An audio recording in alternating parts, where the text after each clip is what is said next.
Hello, welcome to another YouTube Live. Welcome. Here we are, another Monday. The weeks go by so quickly.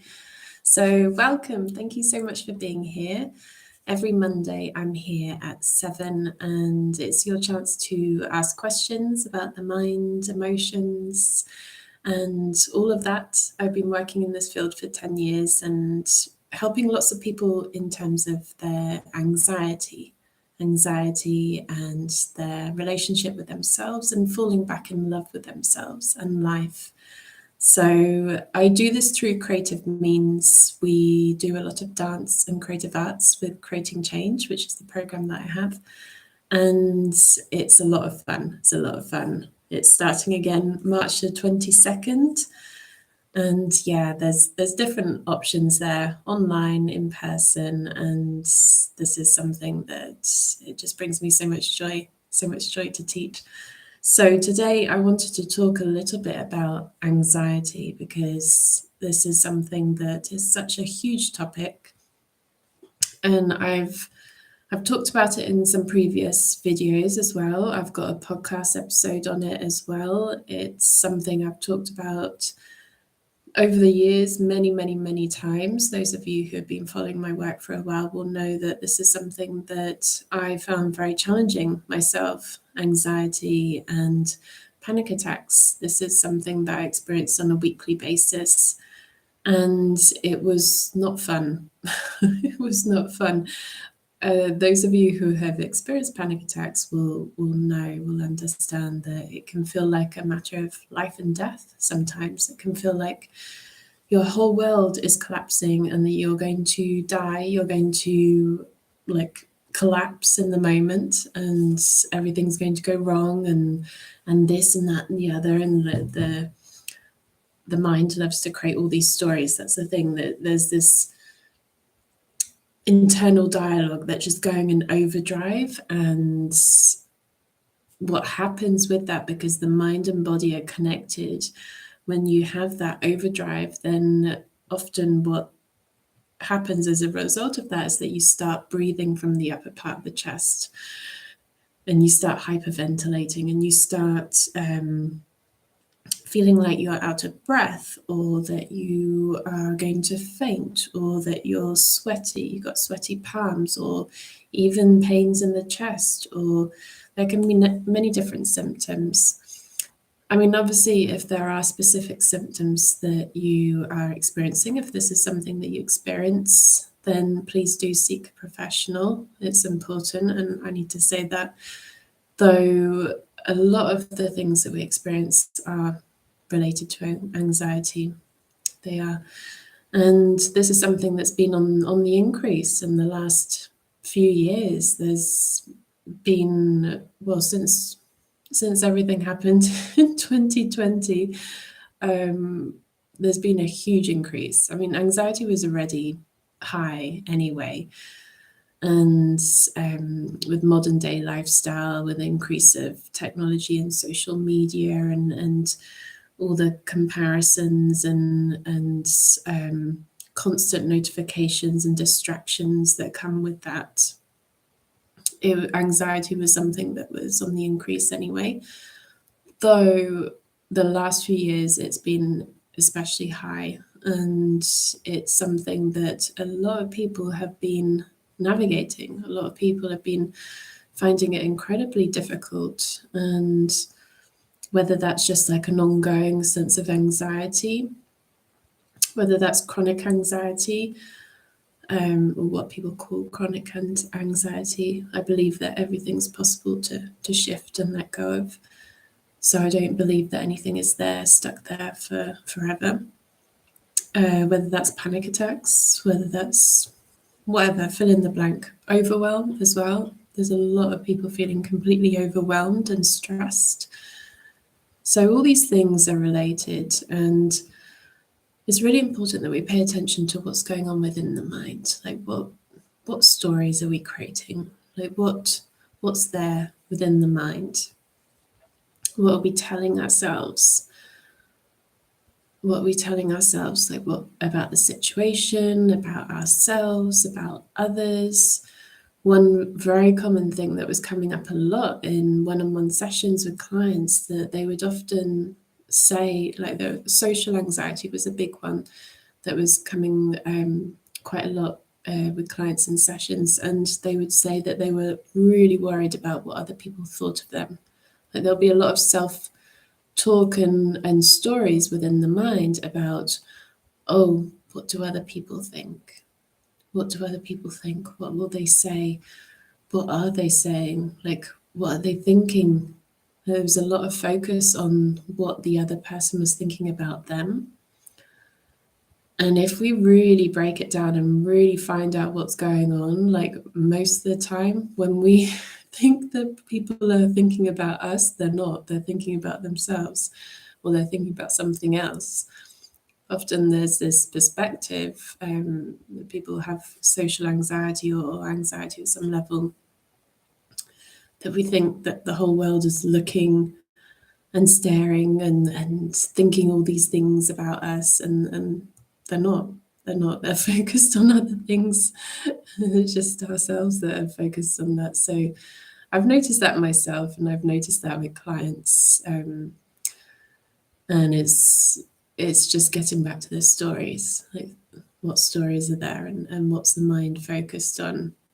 And if ever there's this sense of overwhelm, I've talked about this previously, that it's important to really bring the attention and focus back to one thing, one point only, one point. Because when we're focused on many things, when our attention is on 101 things, or we're in a very busy, crowded situation, or there's a lot of thoughts or a lot of emotions within, then it's very easy to feel overwhelmed. It's very easy to get caught up in that.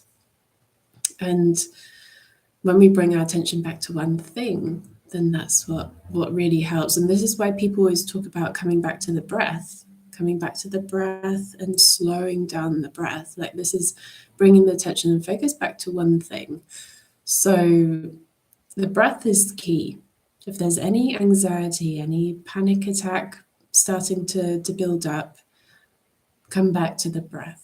Come back to the breath. The breath is so important, because often, as I said, like, we're breathing from the upper part of the chest, and we're hyperventilating, and then we're not getting the full amount of oxygen to the brain, the full amount of oxygen to like really be able to think clearly. So we need to slow the breath down, come all the way back to the deep belly breaths, and bringing your attention to that. And what can really help is placing your hand or your finger over your belly button and just bringing your attention back to that deep belly breaths, slowing everything down. So that's a quick tip. And you may have heard that before. It's not new. It's something that virtually everyone talks about when there's a topic of anxiety. People talk about breathing. Thing is, though, do we really practice it? If the mind thinks, oh yeah, I know that, I've heard that before. Yes, but put it into practice, because that's where the magic happens. When we put things into practice, that's when the shifts occur. It's all very well knowing things on an intellect level, but do we actually integrate it and practice it? And if we're still finding it challenging with anxiety or panic attacks, come back to the breath. Come back to the breath. That's where the shifts occur. This is one of the big things that really helped me. Panic attacks are a thing of the past now. I don't experience those on a weekly basis like I did before, and the breath was one of the key things, among some other things. Reducing caffeine, or pretty much cutting it out in the beginning, but now I have it time to time because it doesn't cause an issue for me anymore. So reducing caffeine, because if I'm going to have 2 espressos and there's a lot of internal overwhelm, like the thoughts and the emotions going on, and I add two espressos to that, it's like I'm turning up the dial. And then suddenly it all feels a bit chaotic and it's like this pressure cooker. So the breath, cutting out caffeine, noticing the thoughts, what thoughts and stories I was creating, and noticing that, and really like bringing the awareness to that mind-body connection, because what we're thinking about contributes to what we feel. And then also acupuncture. That was a huge one that really helped. So if that's something that resonates and it's something that you want to look into, you could try that if anxiety is something that you've been navigating. Now, what I want to talk about is this idea of controlling anxiety. Often there's this perspective that, oh, I need to control it. I need to get my anxiety under control. I need to control anxiety. I need to manage it. I mean, manage is not, that word is not so harsh compared to control in terms of this topic of anxiety. But sometimes it has a similar feeling to it. So often there's this tendency to want to get things under control. Just notice that phrase, get things under control, like we're trying to push something under and trying to not make it rise to the surface or not make it visible or not make it come up. And I've noticed in the past, like when I was navigating this in the past, that was one of the biggest things that made it worse, trying to control it. This is the thing. Our beliefs about emotions are important. If we believe certain things about certain emotions, and we try not to feel certain emotions, and we try to shove those under the carpet, we try to hide those, then what happens, that tends to just build up if we're not allowing that to be expressed in a constructive and creative way. So emotions are messengers, and most emotions bring a message. So if we're feeling something, if we're feeling anger, then there's some message there about self-worth, about boundaries, about stepping into our own personal power. If there's an emotion about sadness, if there's sadness that pops up, there's a message there about connection, like, and also noticing like what we're grateful for, what we value. Maybe something is gone or someone's gone or something has changed, and then we're feeling that sadness. And there can be a message there. So emotion, there's no such thing as good or bad emotions. It's what we do with them that's important. And it's what we do with them that can make them constructive or destructive.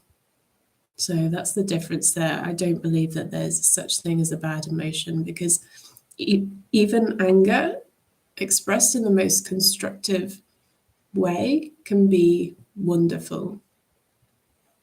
Even fear, when we allow it to move through us, and then we use that as a gateway to connect with courage, that's a positive thing. That's wonderful. That can really help ourselves. It can help those around us. It can help humanity when we express our emotions in a constructive way.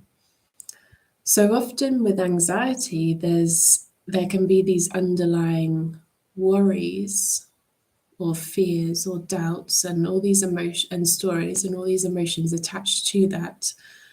And often there's something that we're trying to avoid, something we're trying to avoid to feel.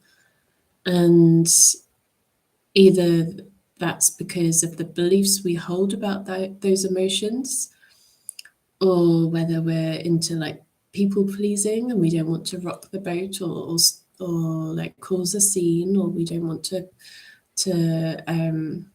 make a fuss about things. So we just, this is a very British thing, stiff upper lip, like just don't say anything, mustn't grumble. And when we do that on a regular basis, then it can build up, build up, build up into this anxiety, into this feeling of anxiety. And if that gets to the point where it's so extreme, then it'll become a panic attack for some people. So when we're trying to control something and really just like push everything down, it just makes it worse because we're not allowing that energy, emotion to flow through us. So the most helpful thing is actually just to feel what's there. And it's not easy when there's a lot going on. And if we've gone through a heartbreak, whether there's deep grief, whether we're feeling really angry about something, it's very natural for human beings to want to move away from discomfort. And what we can do is we can make things to feel a little more comfortable, to make things feel a little easier to process those emotions and express them in a constructive way. So, for example, like finding some creative outlet to express things. For example, everyone's different. Singing, some people love dancing. I'm a big dancer, I love dancing. Or some people love painting as well, as you can see behind me. Some people love writing poetry. Some people love writing, just like writing things out. Some people love, like the list goes on. Finding some creative outlet where you can just allow that energy, that emotion that you're feeling just to move through you rather than trying to avoid it or suppress it, which then can contribute to anxiety and panic attacks. So this is why I don't believe in controlling anxiety, because I believe that anxiety, like all the emotions and feelings and sensations that we may experience, is a messenger. In the past, that if ever I experienced anxiety, it was either because I was not paying attention to my physical needs or I was not paying attention to my emotional needs. And there can be other needs in there. Maybe someone is spiritual needs, maybe someone is, there can be other needs. Though those were the two main ones for me. Like I wasn't paying attention to how I was feeling, I was avoiding the emotions, and I wasn't paying attention to the physical needs, like getting rest, like noticing when, like what my body wanted in terms of like food, drink, rest, all of that, like just pushing through, doing more, living according to my mind rather than acknowledging the emotional body and the physical body. So when we start paying attention to the other bodies that we have, then it can be really wonderful and helping us to navigate anxiety, to navigate emotions that we feel, to navigate feelings and sensations that may be uncomfortable. It's all about learning from it, navigating it, and using that experience to be able to learn, grow, and evolve from that rather than trying to control it. Because controlling it can bring added pressure. Controlling it can have a sense of wanting to get on top of it, and it's almost like there's still a sense of not fully accepting it and not fully seeing the gift in it, and we're trying to control it. But when we fully surrender and we're like, oh, this uncomfortable feeling, this anxious feeling, it feels really uncomfortable, but just noticing that, observing that, oh, like noticing, like separating the story from actually what's being experienced. Okay, I just noticed my breath is fast, or I noticed that there are butterflies in my stomach, or I noticed that my palms feel sweaty, or I notice, like the list goes on. If we just go back to what we notice and just leave it at that and just take some deep, slow breaths, then we're much more likely to navigate that with ease and grace, compared to, we notice, for example, oh, I've got butterflies in my stomach, all my palms are sweaty, and then the story comes, oh no, I'm going to have a panic attack. Oh no, this is going to happen. Oh no, and then it just escalates. So it's like catching it early and really separating like what's going on in the present. What's the message there? Like, what does the emotional body need? What does the physical body need? And noticing the story, but not getting caught up in the story of the mind. So, any questions on this? This is something that I can talk about for a long time, and this is something that I have many years of experience with, working with clients, and also the personal experience going through those weekly panic attacks many years ago. And it's something that I know about, I understand about, and it's not to say that everything is 100% perfect and I never experience anxiety ever again. Of course I do. At times there are moments where I feel a little anxious, though my relationship with it has changed. I don't see it as this big problem, because anxiety is not a problem. It's not a problem. It can certainly feel like it, and believe me, I know, because I experience this weekly. I understand how challenging and difficult it is. Though when we start seeing it as a messenger, when we start seeing it as a teacher, when we start learning from it rather than trying to control it, that's when things start to shift.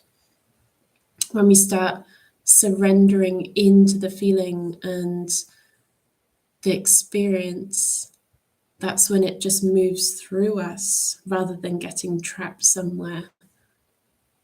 So it's not about controlling anxiety, it's about befriending it, learning from it, and through that, it transforms.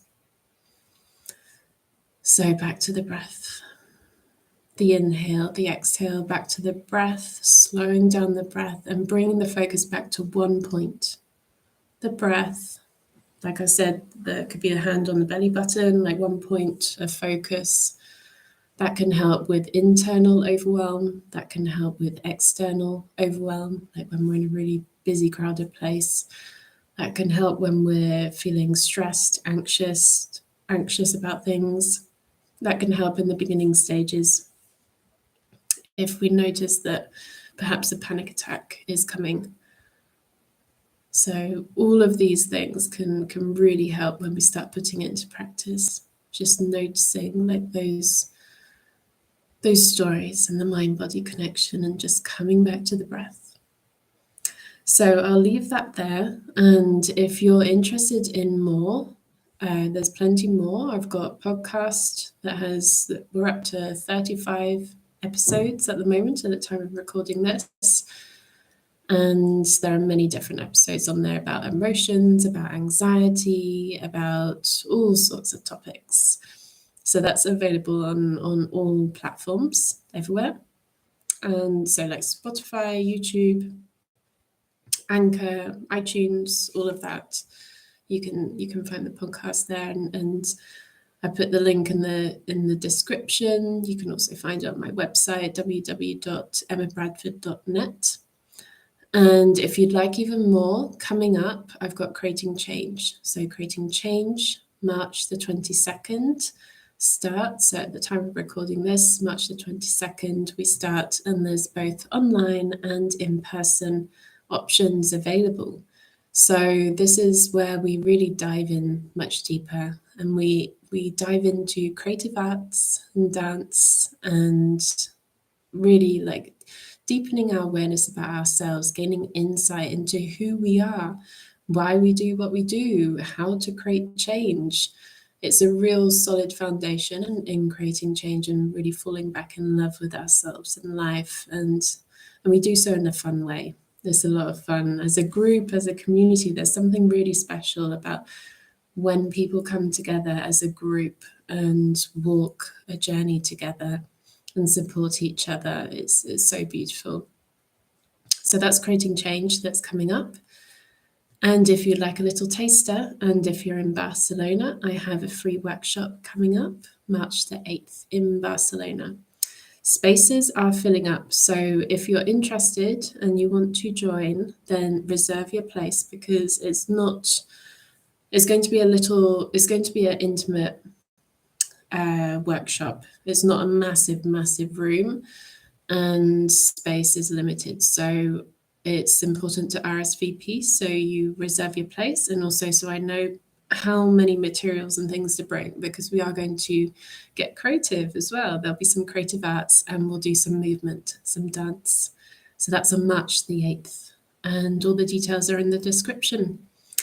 So I will be back again next week, Monday, same time, 7 every week. So 7 Madrid, Barcelona, Spanish time, and it's Central European time. So that is 6 UK time, and I think it's about 10 a.m. Pacific time if you're in the States.